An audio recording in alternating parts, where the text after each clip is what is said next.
From advertising to software as a service to data.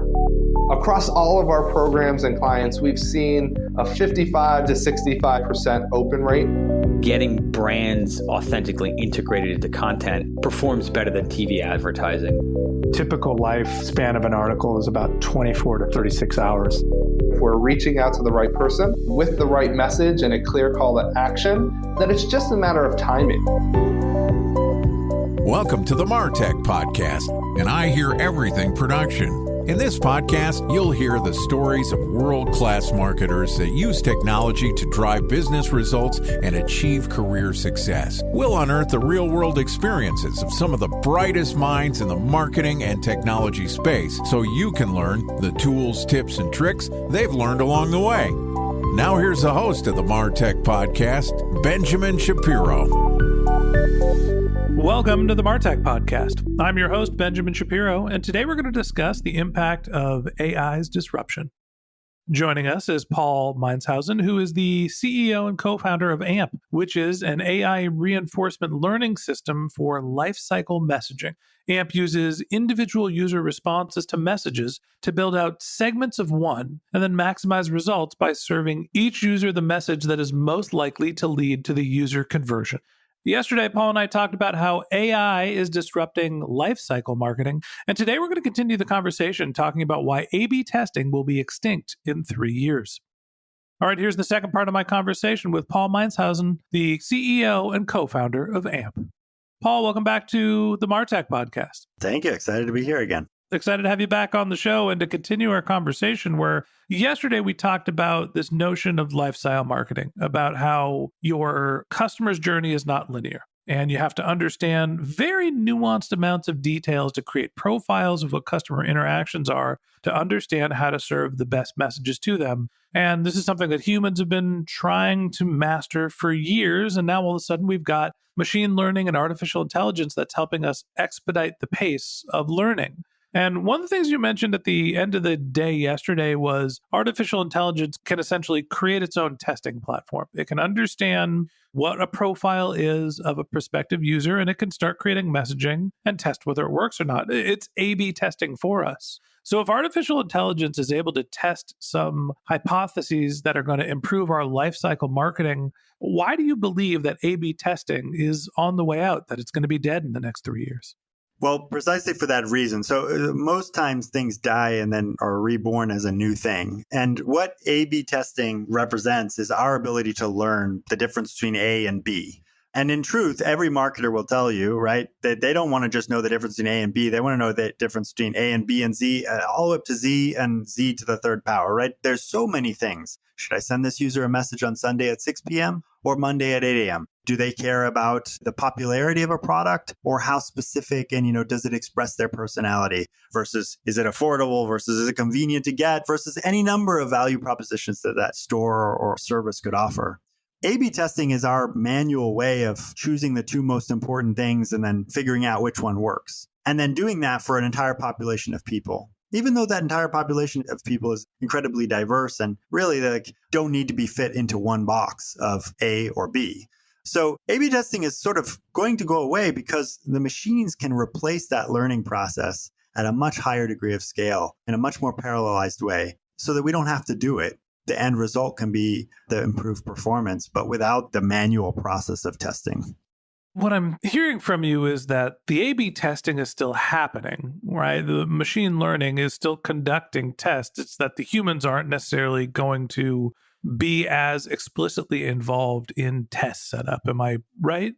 The testing is still happening. I think there's one other just nuance about A/B testing that is going to go away is that ultimately, again, an A/B test is looking to decide A and B, and usually it's deciding it for a large population group. And we don't really want to make decisions for large population groups anymore. We want to kind of compress it. I think in your intro, right, the segment of one, we really want to compress it down to as small a unit of people as possible. And of course, we can learn between different people, but we want to learn over their commonalities and then find the sort of user level fit. So that part of testing is also going away. It's sort of similar to how a recommender system works. So when you're in the app and you're looking at a list of items, we haven't decided that you see these 10 and I see these 10. And everybody's like, we're in two groups. Every individual is seeing a completely different list of 10 because the recommender system is able to sort of at a user level fill 10 slots. So help me understand the math here, because when I think about A/B or multivariate testing, you need to get to some sense of statistical significance, meaning you need a fair amount of inputs. You need a large population to go through the same experiment to get enough data to say, not only is this variant a winner, but we've tested with enough people that we're sure that this is the best variant. If we're focusing on these groups of one, right, segments of one, how is the machine learning able to get enough data for these micro populations to get some sort of statistical significance? The way that works is that basically we don't learn on a person.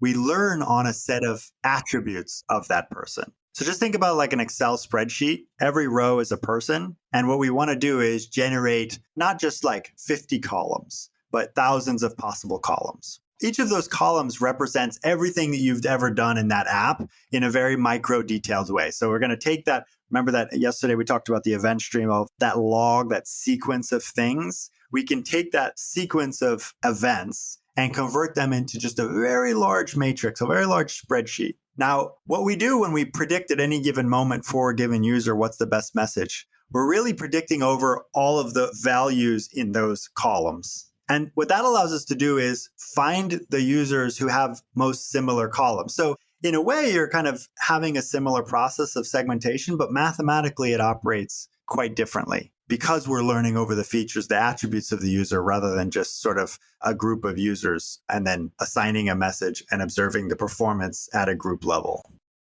So help me understand where marketers' heads should be at now, where we're still honestly thinking about things relatively manually. I think most marketers are maybe not to the point of their A/B testing button colors, but we're definitely still trying to figure out which headline performed better, what's the right email copy. We're kind of doing things in a manual, old school way. Should we abandon that now? Is there a learning curve for us to implement and install artificial intelligence to do these type of multivariate optimization for us? Where are we in the transition from manual A/B testing to machine learning driven testing? I think we're at the point where, as professionals, you have to demand better tools. So ultimately, I see a lot of things, companies or that will tell you best practices. It will say, do this or do that. Like this is the right way to do marketing and this is a better way to do marketing. And really, we're at the point where it's not about you doing better practices. It's about us having better technology applied to the problem set.